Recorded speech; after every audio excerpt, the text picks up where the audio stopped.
manok guys, oh, ang sama na ng tingin nila sa akin. Kinain ko yung itlog nila. Wala pa rin tatalo guys sa native guys. Meron palang nakatagong kayamanan dito guys. Mga ka-advensoy, magandang hapon sa ating lahat. Today's video guys, Welcome to Advensoy, the amazing adventure of Saysay.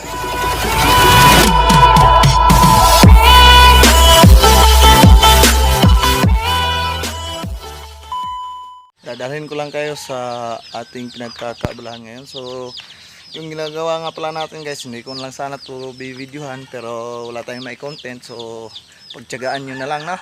So, ginagawa natin guys is, yun, binago na naman natin yung ginawa natin dati na flooring sa ating kulungan ng baboy. Kasi, hindi talaga pwede guys pag medyo tagilid or slope yung paglalagyan natin kasi nga may binubuo tayong farrowing pen at kung saan dito natin yun ilalagay, so kailangan siya plain talaga guys. Kaya yan, binaklas ko at yan, tinatag ko, tsaka magpo-flooring na naman tayo ulit. So ito yung nangyayari guys pag padalos-dalos tayo, hindi naman sa kulang tayo sa plano kasi pinagplanuhan natin yan, kaso nga lang minamadali ko yan guys kasi yun nga, paparating na yung kabuuan ng ating inahing baboy. So para may paglagyan ako ng mga biik, which is nakita nyo naman na yun, nagamit nga natin pansamantala. So sa ngayon nilipat ko yung mga biik natin dito sa kabila kung saan nagsisiksika na sila guys, sobrang liit space. So ayan sila guys, yan. So bale 1 month old na sila guys. Nakikita nyo naman, medyo yan, malaki na sila guys. So walang ligo kasi wala tayong tubig ngayon guys, hindi nakarating yung tubig dito guys, scarce na nga ng tubig ngayon. So yun, buong araw, actually 3 days ko na ata yung binubungkal kasi pag tumirik na yung init doon sa bahay natin, doon sa farrowing pen natin, so dito naman tayo para hindi tayo masyadong babad sa init, no? Sa araw magngamoy na tayong unggoy. So kaya yan, pa ano lang, pa kaunti-unti lang, dahan-dahan lang na pagtatrabaho. So ngayon napaatag ko na guys, i-share ko lang pala sa inyo guys kung ano ang nagbibigay sa akin ng lakas para magawa ang lahat ng to, which is napaka laborious. So ito guys yung sikreto guys, punta natin. So sikreto kung malupit to guys. Shout nga pala sa may-ari nito dahil meron tayong full access sa kanyang mga manok kung saan pwede tayo magnakaw ng mga itlog guys. Ayan, so andyan guys, ayan na, ayan na, ayan. So ayan, so yan, may mga laman guys dito sa likod. Ayan, so, kita nyo naman siguro. So, wala sa kabila. Uy, ayun, dami guys. Ayan, ito, may inahin pa tayo dyan. Dito, isa, tatlo, dito, wala, dito. So yan guys, may mga laman. So yan yung nagbibigay lakas natin guys.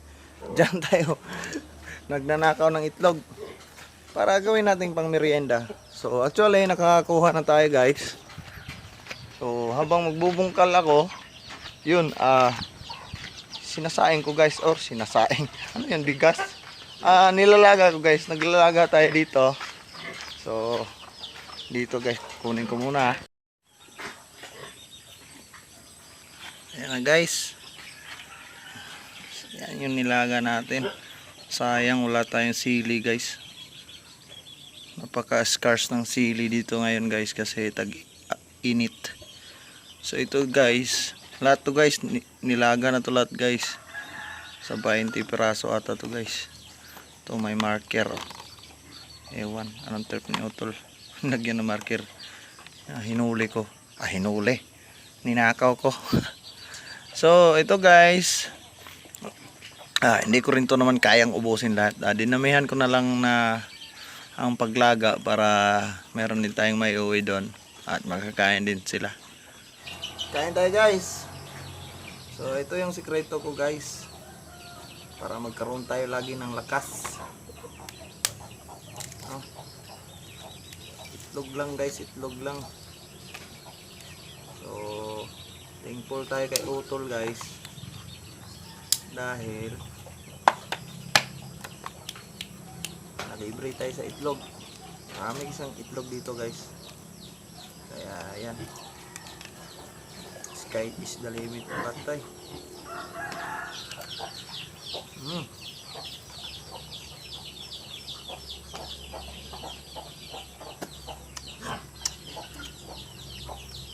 Tigas yung puti parang balot. Ayan. Ito parusa sa'yo.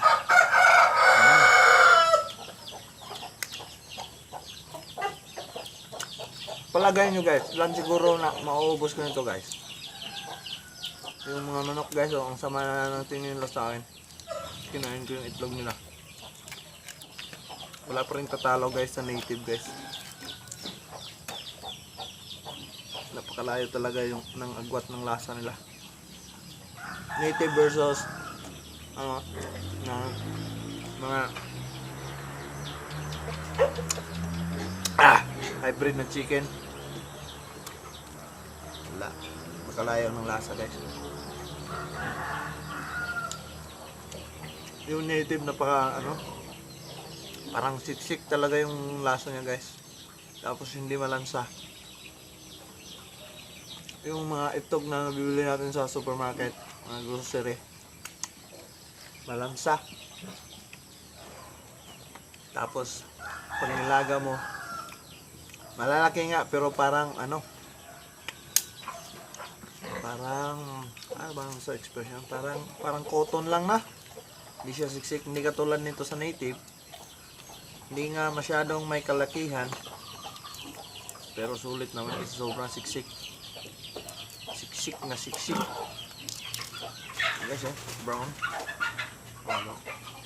Brown egg. Ito yung brown egg.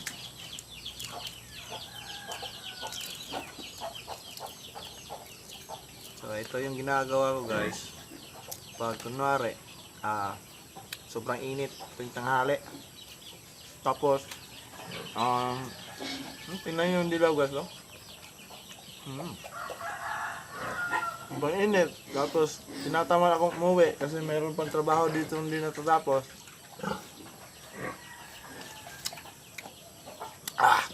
Automatic yan guys. Kuha tayo ng itlog doon. Yun na nagiging natin, tanghalian, kaya snack. Sarap nito.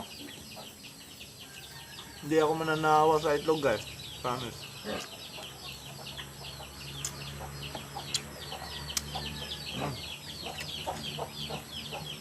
Sarap pa ng sasawa natin. Patis, tapos suka. Kulang nga lang ng sili. Walang sili na dito guys. Uy! Swerte, meron. Wait guys may nakita ako dito sa gilid. Dito ayos sus, galing. Nagwarado ako ang mga manok yung nito guys, salarin. Ayun dito sa labas. Hirap nito. One. Meron palang nakatagong kayamanan dito guys. Ito. Sarap nito. Ito pa Ayun, nalaglag. Putagis naman Ay nako. Hirap kasi guys Uy, kamalaglag Ito na, tama na nga lang ito tatlo guys. Baka maano pa yung net ni Utol. Mapagalitan pa tayo, nagnakaw pa tayo ng itlog. Tapos Sinira pa natin yung net. Patay tayo dyan. Ano ba to?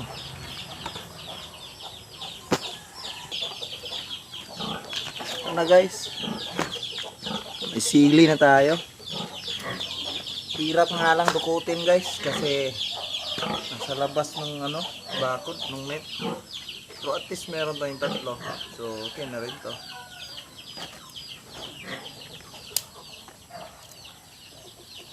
Pagkain pala ng sili guys, iba ako guys kasi hindi ko ano dinidikdik or nilalagay sa sausawan o kaya sa sabaw pag ganon gusto nang maanghang. Hindi ganon, kinakain ko yung sili mismo guys para mas malalasap mo yung anghang. Yun yung secret mo. So may manok pa dito guys.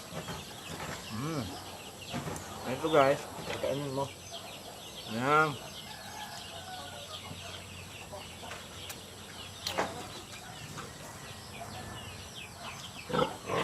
Sayang nga lang, tatlo lang yung nakuha natin.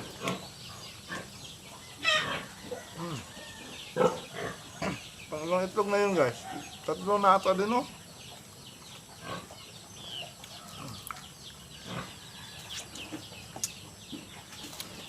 Ilan ba to?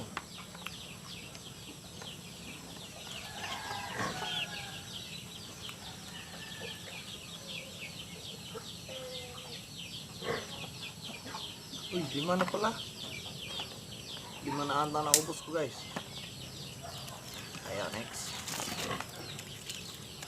So, isa din sa mga dahilan guys kung ba't ang bilis na ubos ng mga sili dito sa amin. Kasi yan.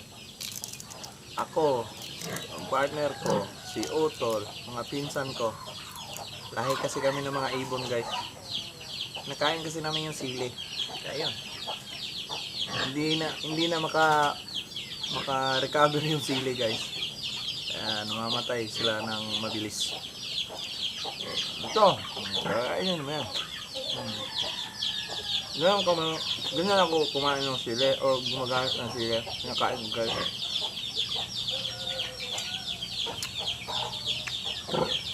Hindi ko nilalagay sa sausawan.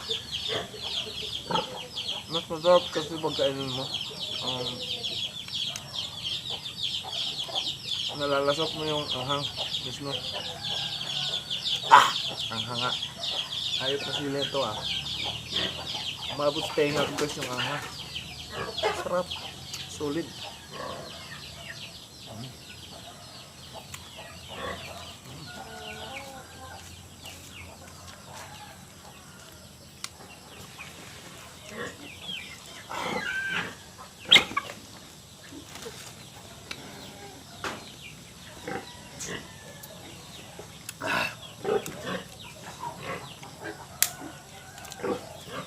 Anin guys. Ubus ka ata lahat to guys Hindi ko talaga na hard boiled masyado guys. Puta guys naman sayang. Hirap nito balatan guys. Hindi na hard boiled.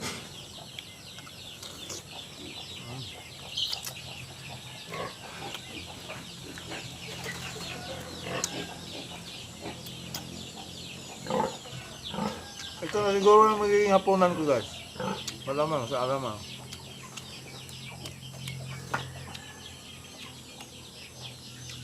Pangwalo ko na to ata. Ano naman wala to 10 na lang.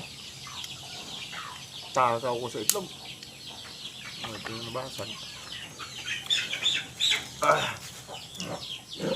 Ito. Maganda pagkaluto. Binalat ko kasi ito sa plastic guys. Tapos nilagyan ko ng asin. Hindi ko kasi rektang nilagay sa may kumukulong tubig. Binalat ko ng plastic. Nilagyan ko ng asin. Para yung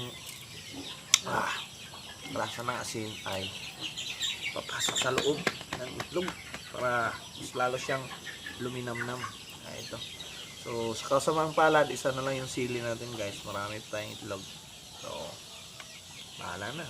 Hirap kasi kunin guys ang layo pa pag lumabas tayo, ikot pa tayo naman.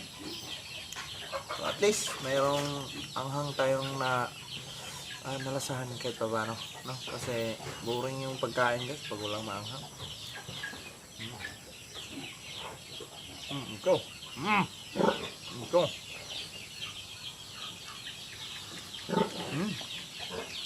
Grabe.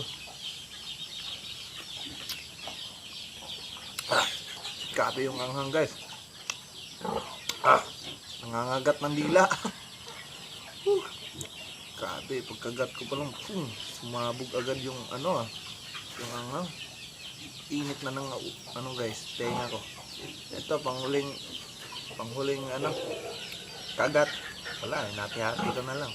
3 lang eh.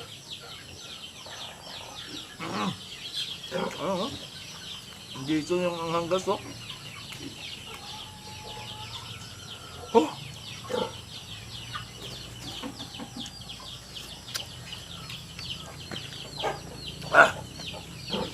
Dami pang lamok.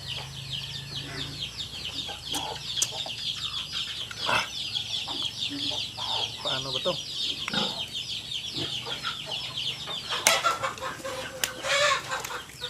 Pang-siyam ko na to guys.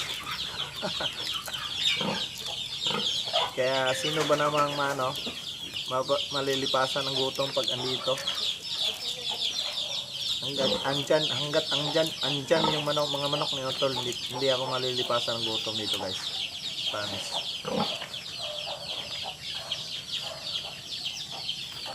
Lalo na pag guys, season ng mga bayabas. Maraming puno ng bayabas dito.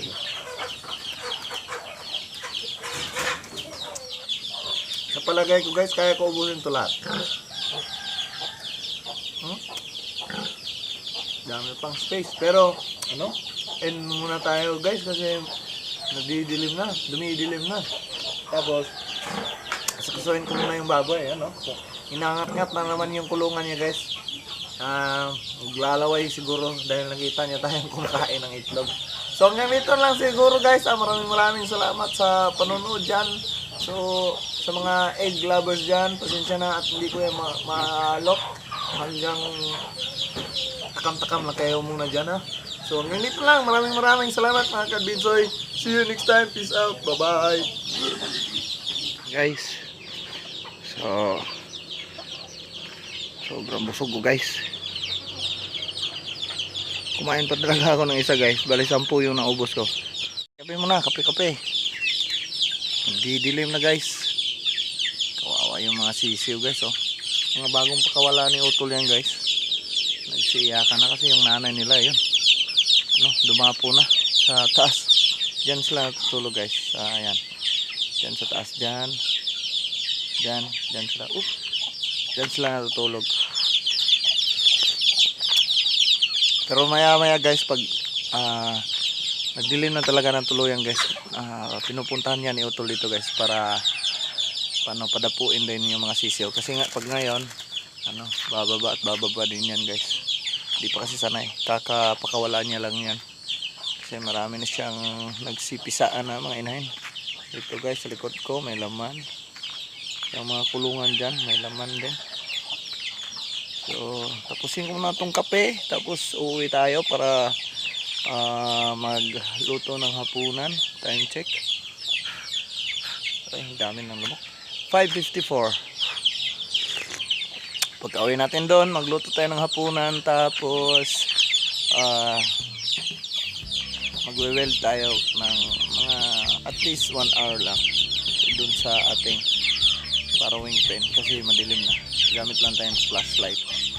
Tapos yung iba bukas na naman. So hanggang dito na siguro guys ulit. Bye bye.